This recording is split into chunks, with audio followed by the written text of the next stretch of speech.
organise des maisons de prière qui fonctionnent 24 heures sur 24 pour amener les prières vers Dieu, amener les requêtes vers le trône de l'Éternel. Alléluia. Le trône de grâce de Dieu. Et demander l'action de Dieu. Alléluia. Et nous aussi, bien-aimés, pendant plus d'un mois, au mois de juillet, nous nous sommes retenus un seul instant pour nous recommander, pour avancer devant le trône de Dieu. Alléluia. J'aimerais te dire ce matin, pour chaque instant que tu as mis à part pour t'approcher vers le trône de ton Créateur, bien-aimé, ce n'est pas un temps perdu. Alléluia. Ce n'est pas un hasard que Dieu donne un thème, que Dieu donne une recommandation. C'est pour que ceux qui y respectent scrupuleusement ce que l'Éternel a prescrit, puissent vivre la gloire, le succès, le progrès, la réussite et la victoire certaine demain. Amen. Je suis sûr, les gens qui ont soutenu cette vision pendant tout le mois de juin, il y a certains qui ont commencé à vivre la retombée de la puissance de la prière. Il y a encore ceux, à partir de ce après-midi, commenceront à vivre réellement. Alléluia. Vous voyez que les hasards n'existent pas. Ce rendez-vous d'un mois précède ce grand rendez-vous qui vient dans 2 semaines. La convention des vainqueurs, où nous parlerons de la destinée.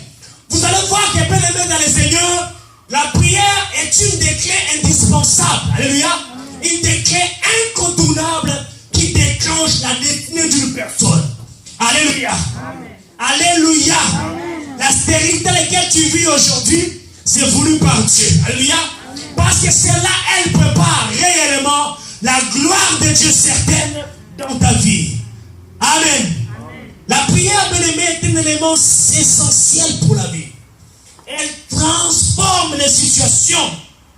Elle nous permet d'être en communion avec Dieu. C'est une clé pour vivre une vie victorieuse. Alléluia.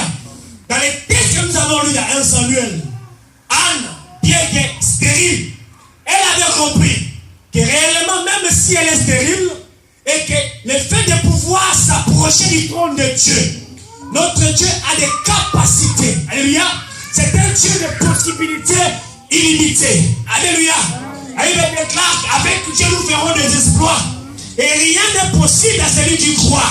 Anne a cru. Ce n'est pas le fait d'être stérile qui pouvait l'empêcher de monter à Silo pour célébrer, pour adorer, pour louer son Dieu. Parce qu'il savait que réellement, il y a une puissance qui réside dans la prière. Donc en s'approchant de ce Dieu divin, de ce Dieu tout puissant, la puissance